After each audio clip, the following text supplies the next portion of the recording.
시편의 말씀 우리 읽고 묵상하시는데요. 시편 89편 11절부터 18절까지의 말씀입니다. 시편 89편 11절에서 18절까지의 말씀 우리 함께 한 절씩 나누어 읽고 우리 18절 함께 읽도록 하겠습니다. 시편 89편 11절에서 18절까지 말씀입니다. 시편 89편이요 굉장히 긴 말씀인데요. 그 중에 우리 11절과 18절까지의 말씀 우리 함께 나누도록 하겠습니다. 제가 11절 읽겠습니다. 하늘이 주의 것이요 땅도 주의 것이라 세계와 그 중에 충만한 것을 주께서 건설하셨나이다.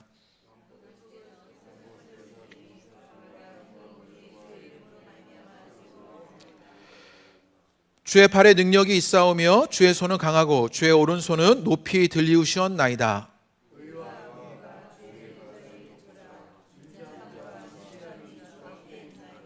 즐겁게 소리칠 줄 아는 백성은 복이 있나니 여호와 그들이 주의 얼굴빛 안에서 다니리로다.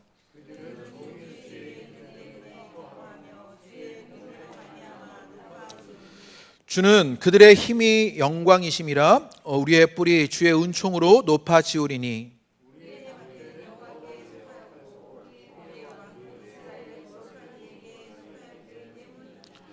아멘. 네, 오늘 기도를 하신 나오신 우리 모든 분들에게 우리 깊이 있는 기도가 또 우리의 삶을 통찰할 수 있는 그 믿음의 통찰력들이 여러분 가운데 생겨나시게 되기를 바랍니다. 살아가는 요즘의 삶을 보면요, 삶이 정말 분주하고 고달프다라는 생각이 듭니다. 어느 누구도 바쁘지 않게 살아가는 사람이 없는 것이지요. 문제는 이렇게 부지런하게 살아가도 고달픈 일이 많고 어려운 일들을 만나면서 우리를 당황케 하는 것입니다. 또 모든 일이 순조롭게 되기를 기대하면서 우리는 최선을 다해 살아가지요. 그런데 일이 때로는요 비정상적으로 흘러가고요. 그러면서 받는 스트레스와 고통을 이루 말할 수도 없고요. 또 살면서 사람들에게 받는 상처와 고통도 우리에게 너무 큰 것을 보게 되지요. 요즘 가을 신방 기간이잖아요. 그래서 성도님들의 삶의 자리로 들어가서 그 삶에 함께 참여하게 되는 일들을 하고 있습니다. 그런데 가보면 알겠는 거예요. 얼마나 고달프게 살아가시는지. 오늘도 새벽에 집사님의 일을 좀 도와드리고 왔는데요, 삶의 자리마다 참 쉽지 않구나 그런 생각을 하는 거예요. 새벽 1시부터 긴 시간을 일하셔야 하는 그 집사님의 삶을 보면서 참 쉽지 않다는 생각이 듭니다. 자영업을 하시는 집사님 한 분을 신방했었는데요, 이분이 하루 12시간을 일하시는 거예요. 10시부터 밤 10시까지 일하시고요. 그리고 1년에 딱 2번 쉬신다는 거예요. 추석에 그리고 설날에 딱 1년 2번 쉬는 그런 분주한 삶들을 살고 계시는 것이지요. 참 안타깝더라고요. 정말 쉴 틈도 없고 그렇게 분주하게 살아가시는구나 라는 생각이 들었습니다. 이번 주는 일하는 청년도 만났는데요, 일을 하는 청년이요, 손에 막 여기저기 수술 자국이 있는 거예요. 막 왼손은 막 힘줄이 끊어져서 수술을 하고 오른손은 칼에 베어가지고요 여러 안을 꼬맨 그런 자국이요. 그런 손에 그런 꼬맨 자국들을 가지고 물을 묻히면서 막 일을 하는 모습이 보니까 마음이 짠해지더라고요. 어떤 집사님은 일 하나 가지고는 안 되어서 몇 개의 일을 하는 그 엔잡의 시대를 살아가고요. 그러다가 젊은 나이에 병이 나서 병원에 계시고 힘들어하고 아파하는 분들도 계시는 것을 보게 됩니다. 게다가 여기 계신 모든 분들이 대부분 낀 세대들 아니겠습니까? 돌봐드려야 할 그런 연로한 부모님들이 계시지요. 그래서 그 어머님을 어떻게 돌봐드려야 할까? 또 살펴야 하는 자녀들도 있는 것이요. 그 삶의 무거운 짐들을 짊어지고 사느냐고 다들 고달프신 거지요. 그 얼굴들이 지금 벌써 고달프셔요. 그래서 이 고달픈 삶을 살아가는 우리의 삶이 있습니다. 그러면 우리 삶이 이렇게 분주하고 고달픈데 우리 주변이라도 좀 희망차야 하는 것 아닌가 이런 생각이 드는 것이지요. 그런데 우리 주변은요 더 희망차지도 못한 것 같아요. 이 사회의 정치를 보면요 보지도 듣지도 못했던 일들만 일어납니다. 한마디로 염치도 도리도 없는 막장들이 이 정치 가운데 있고요. 경제는 말해 무엇하겠습니까? 이번 주 은행과 통화할 일이 많아서 통화 열심히 했는데요, 은행들이 저를 안심시켜줘야 하는데 본인들이 더 불안한 거예요. 은행들이요 자기들이 더 불안해 하더라고요. 그러면서 우리는 금리 많이 올랐으니 은행들 배부르겠다 우리 이런 생각 하잖아요. 그런데 오히려 은행들이 더 죽는 소리를 제게 막 하더라고요. 그래서 참 쉽지 않구나. 미국이 기준금리를 올렸네 내렸네 금리를 이렇게 민감하게 생각한 적이 언제였나 이런 생각을 하면서 사는 것이 요즘 우리들의 삶입니다. 경제적으로 전망하는 것이 우울하지요. 사회는요 불안과 긴장의 연속입니다. 흉기난동이 있고요, 온갖 상상하지 못했던 범죄들이 일어나고요, 언제부턴가 마약 뭐 이런 이야기들이 우리 사회 속에 만연하게 들려지고 있는 것을 보게 되면 우리 사회가 정말 어렵다라는 생각이 듭니다. 우리의 문화도 쉽지만은 않습니다. 블랙핑크가 YG와 재계약을 하지 못해서 어떻게 될지 모릅니다. 웃으시라고 넣은 건데요. 이게 안 웃겼나 봅니다. 제 잘못이에요. 그냥 한번 웃으시라고. 너무 절망적인 이야기만 하니까요. 우리가 살아가는 환경조차, 우리의 살아가는 자연조차 어쩌면 절망적이지 않습니까? 낙도 선교를 가서 고추를 땄어요. 그래서 새벽에 막 고추를 땄는데 고추를 따는데 고추가 따는 게 너무 힘든 거예요. 그나마 다행인 게 뭐였냐면 다른 제 입장에서는 고추들이 다 병들어서 딸 게 없는 거예요. 이게 얼마나 안타까운 일이에요. 고추들이 다 병들어 정말 딸 게 없었어요. 그래서 올해 고춧가루 값이 엄청 비쌀 거다 다 그러시는 거예요. 환경이 좋지 않으니까 농사도 잘 되지 않는 것이지요. 올해 사과 농사도 다 병들어서 30%밖에 수확하지 못하는 농가가요 대부분이다 막 이런 이야기를 하시더라고요. 다른 나라에서 들려오는 전쟁의 이야기, 홍수, 지진의 이야기를 들으면 고통받는 수많은 사람들이 있다는 것 알고요. 그 속에 고달파하는 이들이 넘쳐나는 것이지요. 제가 막 이런 생각을 하다가 찬송가 486장이 생각났어요. 이 세상에 근심된 일이 많고 참 평안을 몰랐구나. 요즘 딱 우리지 않습니까? 또 2절이 이래요. 이 세상에 곤고한 일이 많고 참 쉬는 날 없었구나. 이게 너무 슬픈 거예요. 또 3절입니다. 이 세상에 죄악된 일이 많고 참 죽을 일 쌓였구나.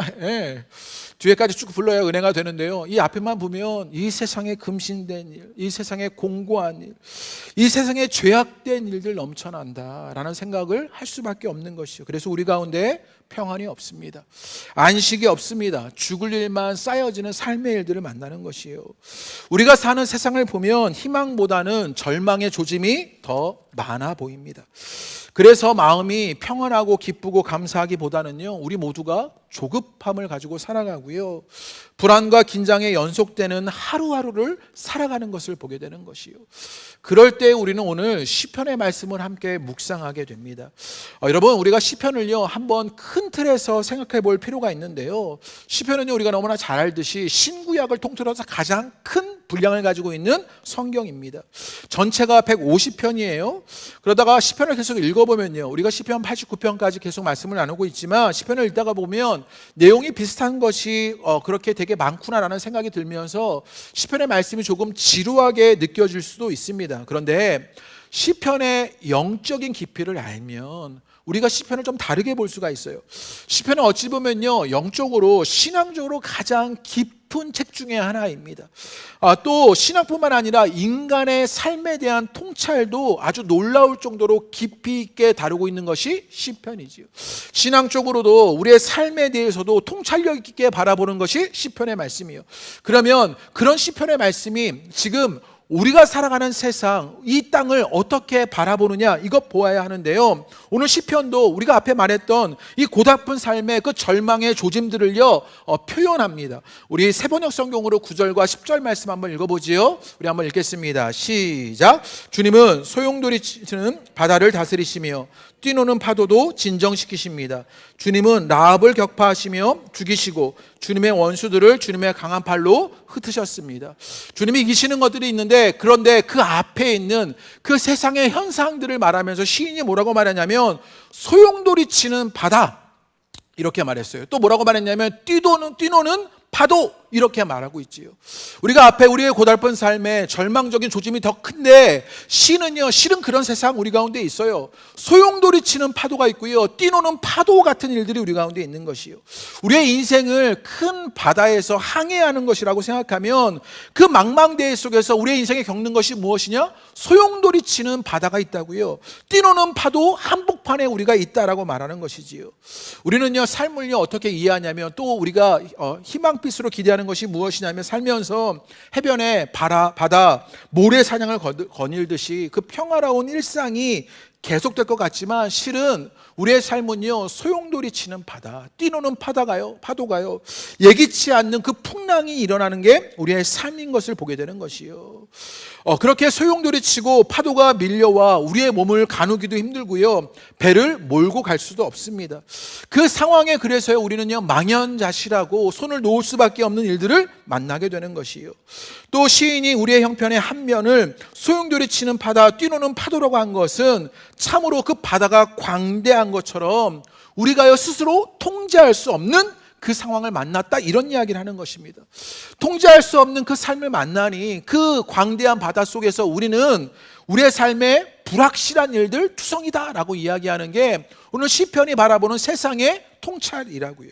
또 10절에 뭐라고 말했냐면요, 이렇게 말했습니다. 라합을 격파하여 죽이고 라고 말했어요. 라합이라고 말했는데 이 라합이라고 하는 그 이름이 과연 무엇을 가리키는 것이냐에 대한 논쟁의 여지가 없지는 않습니다. 그런데 많은 이론들 가운데 이것이 공통적으로 말하는 게 있는데요, 이 라합이라는 이름이요 애굽의 애칭이라는 거예요. 애굽을 다르게 부를 때 라합이라고 부르기도 한다는 거예요. 그러니까 출애굽한 이스라엘에게, 그 애굽에 있었던 이스라엘에게 애굽 같은 존재를 라합이라고 불렀던 것이지요. 그런 존재가 무엇입니까? 이스라엘을 억압하는 제국의 그 막강한 힘 같은 것이었습니다. 내가 어찌할 바를 모르는 그 막강한 힘이 우리를 누르고 있는 것이지요. 압도적인 힘으로 우리를 누르고 있는 이 땅의 헤게모니 같은 것들, 그것이 우리를 압도하고 있다, 그 라합을 말하는 것입니다. 그게 돈일 수도 있고요, 때로는 정치 이데올로기일 수 있고요, 때로는 성공과 성취만을 추구하는 이 땅의 사회상일 수도 있습니다. 그런데 그 막강한 힘이 우리를 억압하고 있다, 그 라합을 이야기합니다. 또 이 라합을요 무엇으로 해석하기도 하냐면요, 바다 괴물이라고 말하기도 해요. 여러분 요한계시록에 보면 바다에서 짐승이 나오잖아요. 그래서 여자를 괴롭히지요. 여자는 교회를 뜻하는 것인데 그렇게 바다에서 나온 짐승이 여자를 괴롭히는 이야기. 그러니까요 이 바다는 세상을 상징하는 그런 상징인데 이 라합이 그런 바다 괴물이었습니다. 그래서 라합은요 우리의 삶을 혼돈에 빠뜨리는 압도적인 힘을 가진 무엇이다, 이렇게 여기는 거예요.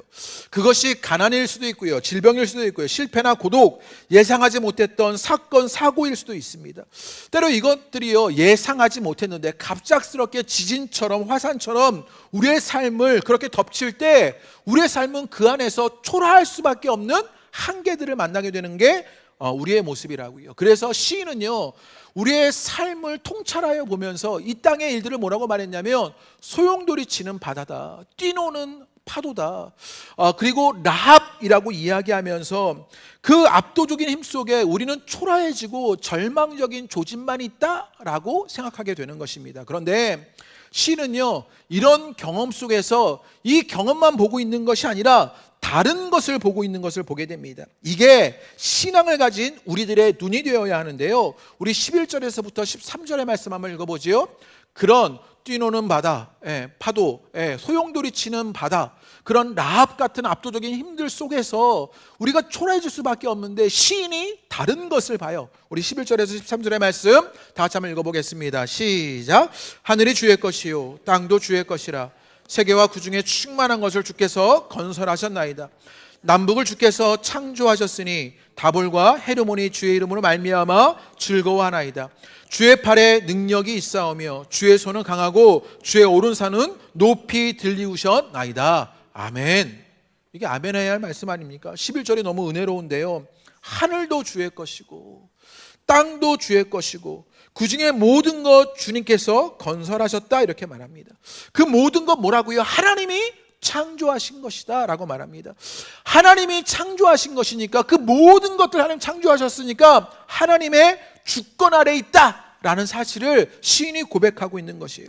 세상에 존재하는 모든 것 가운데 주님이 무관한 것 한 개도 없다라고 우리에게 알려주고 있는 것입니다. 12절에 보면요, 남과 북을 또 주께서 창조하셨고 또 다볼, 헤르몬산이라고 말해요. 이 다볼산과 헤르몬산은요 뭐냐면 이 고대 근동 지방에서 아주 중요한 역할을 가졌던 그런 산들이었어요. 그런데 이 모든 중요한 거점들까지 다 주의 이름으로 말미암아 즐거워한다라고 말하고 있는 거예요. 그러니까 남이나 북이나 그 중요한 모든 거점들이나 다 그 모든 것들이 그 주님 안에서 주님의 이름으로 말미암아 즐거워하는 일들이 있는 것 아니냐, 이렇게 시인이 보고 있는 것이지요. 제가 올 초에 안식월을 다녀오지 않았겠습니까? 그래서 제가 인도네시아를 다녀왔었는데 그때 인도네시아만 가는데요. 배를 그런 쾌속선을 타고 한 3시간 정도 섬으로 가는 그런 여정을 떠났었는데요. 배를 타고 가는데 푸른 바다가 정말 막 일렁이는 거예요. 그 창문 밖으로요, 바다가 막 정말 가깝게 그 바다가 막 일렁이는 바다가 있습니다. 어떤 느낌이 들었냐면 그 바다의 질감이 느껴지는 거예요. 이게 여러분 느낌을 아시겠어요? 이게 바다 한복판에 있으니까 이 바다가 어마무시하구나, 정말 광대하구나, 그 바다의 질감을 느낄 수 있겠더라고요. 그러면서 문득 어떤 생각이 들었냐면 바다 위를 걷는 게 기적이 아니라 이게 지구에 붙어 있는 게 기적이다, 이런 생각이 드는 거예요. 여러분 그렇지 않으셔요? 나중에 바다를 가서 꼭 보셔요. 그 바다의 질감이요, 그 무거운 물들이 어떻게 지구에 붙어 있냐고요. 이게 신기하지 않아요? 그래서 바다를 걷는 게 기적이 아니라 이 물이 떨어지지 않고 여기에 늘 붙어 있는 게 이게 기적이구나, 그런 생각을 제가 하게 되었습니다. 어느 신학자는요, 그래서 하나님을 가리켜서 뭐라고 말했냐면 존재의 기반이다 라고 말했습니다. 그라운드 오브 비잉이다, 이런 말을 했어요. 그러니까 우리가 존재하는 그 모든 것의 기반에 누가 계셔요? 하나님이 계시다는 거예요. 오늘 절망의 조짐이 많고 고달픈 삶의 일들이 있어요. 소용돌이 치는 바다가 있고 뜨도는 파도가 있어요. 라합같이 압도적인 힘이 있는데 시인이 보는 것은 무엇이냐? 그 모든 바탕에, 그 존재의 기반에 누가 계시느냐? 하나님이 계시는구나, 이것을 볼 줄 아는 시인의 눈이 오늘 시편 89편의 말씀입니다. 하나님은 우주와 만물, 또 우리 모든 것에, 우리 모두의 존재의 기반이 되신다고요. 여러분들의 그라운드, 그 기반에 누가 계시는 것이냐? 하나님이 계시다는 것을요, 시인이 우리의 삶을 통찰하며 신앙으로 보고 있는 것이지요. 그렇게 우리가 살고 있는 모든 땅은 하나님이 머무시는 곳이다 라고 말하는 것이요. 이게 얼마나 은혜로운 이야기입니까? 그래서 시인은요, 하나님을 이렇게 표현합니다. 우리 26절 말씀 한번 읽어볼까요? 26절 말씀. 시인이요, 그 하나님은 우리의 존재의 기반이시니 하나님은 이렇게 말할 수밖에 없어서 시편 89편 26절 말씀에 이렇게 말합니다. 우리 읽어보지요. 시작. 그가 내게 부르기는 주는 나의 아버지요 나의 하나님이시요 나의 구원의 바이시라 하리로다. 아멘. 이런 말씀은요, 우리 크게 아멘 해야 돼요. 뭐라고 말하냐면 주는 나의 아버지시요 주는 나의 하나님이시요 나의 구원의 바위시라, 이렇게 말합니다. 하나님은 저 위에 우리 시선에 미치지 못하는 곳에 계신 그런 하나님 아니라고요. 세상에 존재하는 모든 것들을 떠받치시는 하나님이시다. 그래서 시인은요, 아버지요 하나님이요 구원의 바위시라라고 말하는 것이요. 이 구원의 바위라는 말은요, 정말 시편에 자주 등장하는 그런 표현입니다. 바위는요, 가장 단단한 사물을 말하는 것이지요. 하나님이 바로 구원의 가장 단단한 토대가 되어 주신다고요. 우리 삶의 가장 단단한 토대가 되어 주시는 분이 누구시냐? 하나님이시다라고 말합니다. 그래서 하나님이 우리의 존재의 기반이시고 우리 삶의 토대라면, 하나님이 계시지 않는다면 우리도 세상도 없는 것이라고요. 역설적으로 우리도 세상도 있다면 거기에 누가 계셔요? 하나님이 계시다는 것 우리가 알 수 있게 되는 것이요. 혼돈을 극복하고 질서를 창조하시는 분 하나님이시고, 그 하나님은 우리의 구원의 바위, 삶의 토대가 되시고요, 우리가 살고 있는 모든 곳에 머무시는 하나님입니다. 그래서 세상에 가장 고통스러운 자리에 있는 우리 이들 가운데 오셔서 그들 모두를 포근하게 감싸 안으실 수 있는 분 하나님이시다라고 말하게 되는 것이요. 오늘 기도하며 그 하나님을 만나는 은혜가 여러분 가운데 있게 되시기를 주님의 이름으로 축복합니다. 그래서 시인은요, 오늘 시편 89편에 반복해서 하나님이 누구신지, 그래서 하나님이 누구신지 안다면 하나님 앞에 우리가 무엇 해야 할런지를 알려줍니다. 먼저 하나님이 누구신가, 주님이 지배하시는 세상에서 하나님이 누구신지에 따라 그 지배하시는 세상의 일들이 일어나게 되는데 그것을 보여줍니다. 그게 14절의 말씀이었어요. 우리 한번 14절 한번 읽어볼까요? 읽겠습니다. 시작. 의와 공의가 주의 보좌의 기초라, 인자함과 진실함이 주 앞에 있나이다. 이 말씀이요, 요즘 세상에 이 뉴스 보면요, 절망적인 이야기들 뿐인데 이 말씀이, 오늘 14절의 말씀이 너무 은혜로워요. 의와 공의가 주의 보좌의 기초이고 인자함과 진실함이 주 앞에 있나이다 라고 말합니다. 우리 세번역 성경으로도 읽어볼까요? 읽겠습니다. 시작. 정의와 공정이 주님의 보좌를 받들고 사랑과 신실이 주님을 시중들며 앞장서 갑니다. 주님이 누구신지를 알며 주님이 지배하시는 세상의 모습, 주님이 존재의 기반이 되셔서 이 땅에 일어날 일들이 무엇인지를 알려주게 되는데, 그것이 무엇이냐? 정의, 그리고 공정, 또 뭐라고 말합니까? 사랑과 신실이다 라고 말하는 것입니다. 여러분, 정의는 무엇입니까? 의, 옳음을 말하는 것입니다. 주님의 보좌의 그 지배의 토대가 무엇이냐면 의와 옳음이다 라고 말하는 것이요. 너무 좋아요. 정치인들 막 이렇게 보면요, 요즘 우리가 진보다 보수다 양당을 떠나서요, 그 정치인들을 보면 신물나는 그런 모습들을 보지 않습니까? 모두가 의는 떠나버린 건 공통점인 것 같아요. 예. 이 땅에 의를 떠나버린 일들이 있는 것 아닙니까? 의를 말하면서 자기 이익에만 움직이는 그들의 모습을 보게 되는 것이지요. 그래서 나만 의고 상대는 불의가 되는 세상의 일들이 있는데, 그런데 주님의 보좌에 그 지배의 토대가 무엇이냐? 의라고 말하는 것이요.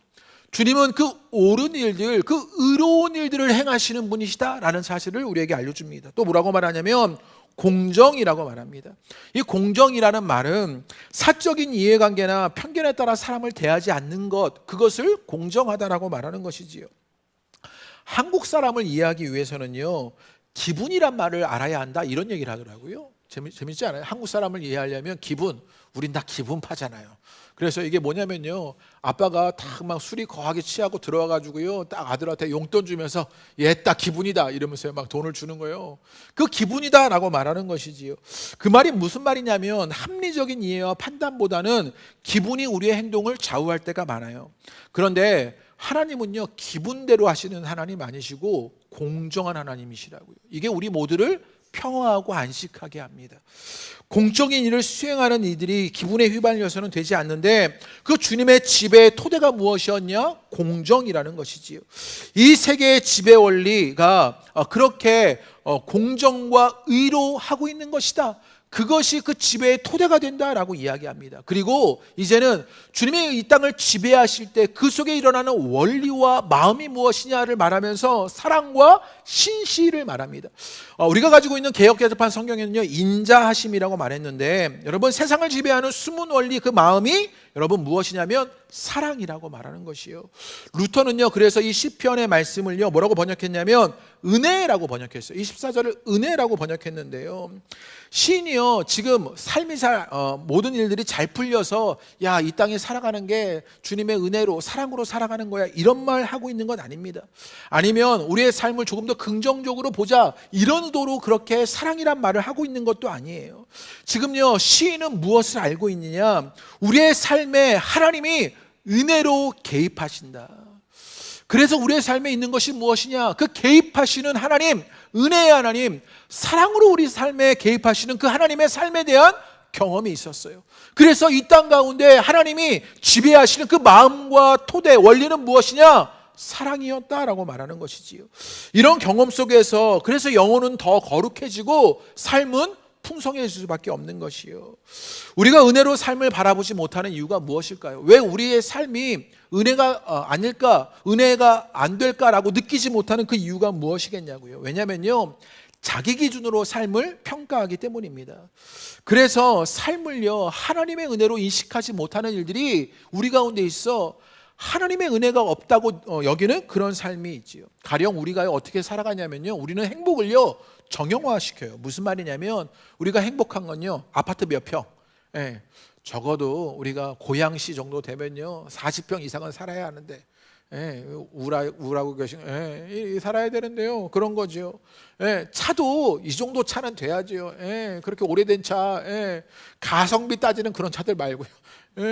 뭔가 이렇게 이게 멋진 차 이런 거 타야 되는데요, 그런 거 정형화된 행복을 말한다고요. 연봉은 얼마? 최소 5천만 원, 한 6천만 원은 넘어야 되는 거예요. 사회생활 하신 저력이 있는데요, 그 정도는 돼야 하는데 다 안 되시는 것 같아요. 표정들을 보아하니. 그러니까 행복이요 정형화되어서 우리의 삶이 우울한 것이지요. 행복과 삶의 의미조차 계량화하는 그 자기 기준들이 우리 가운데 있다고요. 그런데 문제는 무엇이냐? 이런 방식으로 삶이 행복해지는 것 아니라고요. 건강할 때는요, 우리의 몸을 의식하지 않는 것처럼 삶이 평안하면 하나님을 잊어버립니다. 그런데 우리가 앉고 일어서는 것, 또 걷고 멈추는 모든 것이 하나님의 은혜임을 모르고 사는 일이 있었는데, 그런데 우리가 이 땅에 존재하는 것 자체를 하나님의 은혜로 느끼는 일들 이제 일어나게 되는 것이요. 이 경험보다 더 황홀한 경험 없는 것이요. 이 사랑의 지배가 그 사람의 마음이 우리의 삶에 있다는 것 시인이 고백해서 이 땅에 그 지배 원리가 무엇이냐? 사랑이다. 하나님이 이 땅을 우리의 기반이 되어주시는데 그것에 무엇이 있느냐? 사랑이 있어서 은혜로 우리의 삶에 개입하고 있다. 시인이 말하고 있는 것입니다. 또 시인이 말하고 있는 그 하나님이 지배하시는 원리가 무엇입니까? 신실입니다.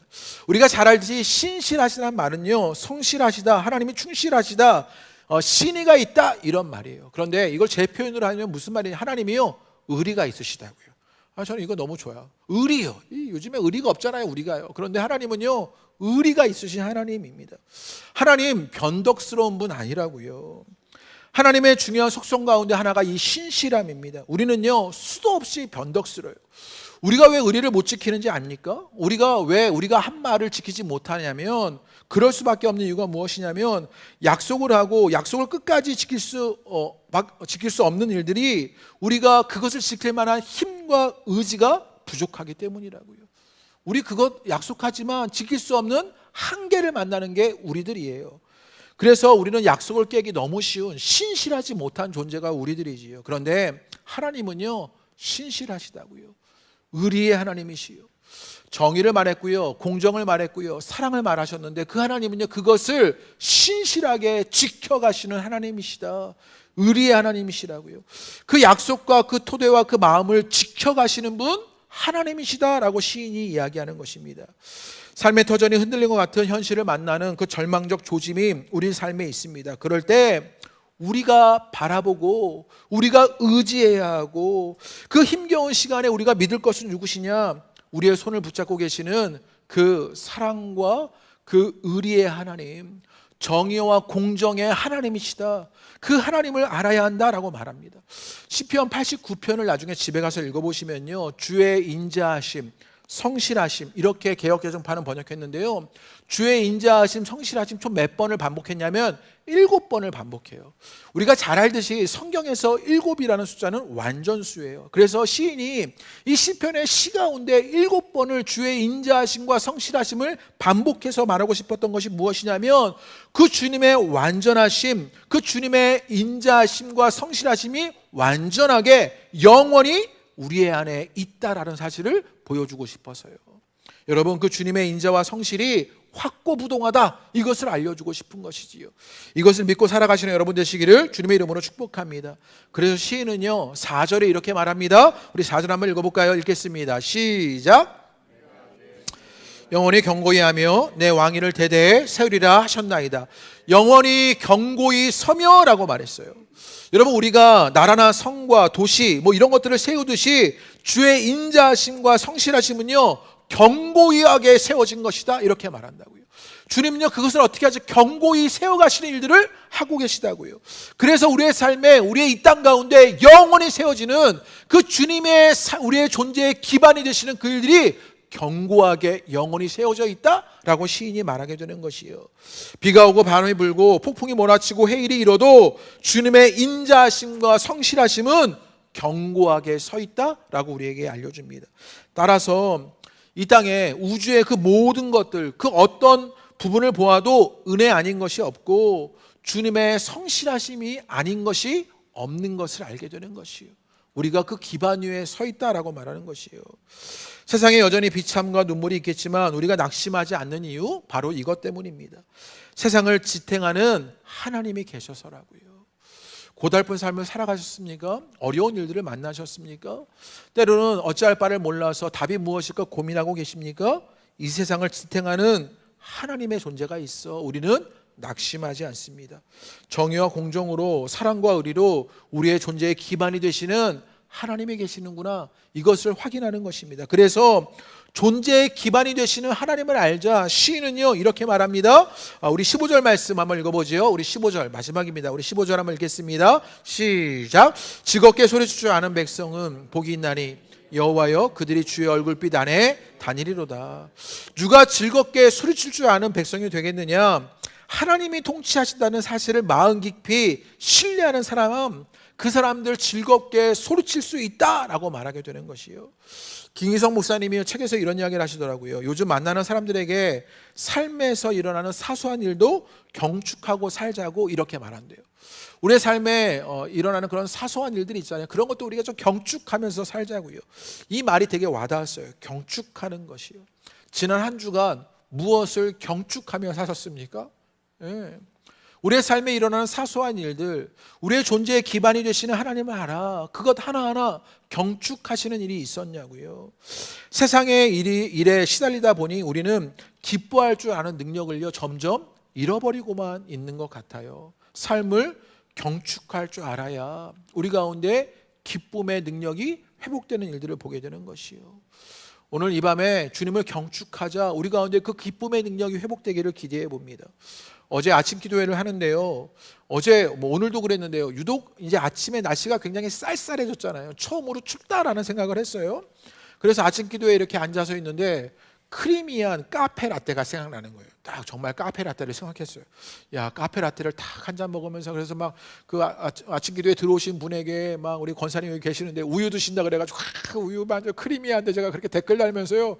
우유를 드시는 그래서 따뜻한 차 한 잔 하시면서 아침 기도회 하시라고 제가 이렇게 막 댓글을 남기고 있는데 그때 그 순간에 전사님이 4층까지 헐레벌떡 들어오셔서 카페 라떼를 제게 야, 할렐루야 아닙니까? 제가 우리 전사님 천사 같이 보였어요.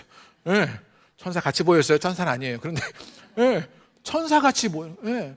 제가 이 어제 오늘 이 카페라떼 한 잔에 경축, 예, 경축이 일어나는 거죠. 예.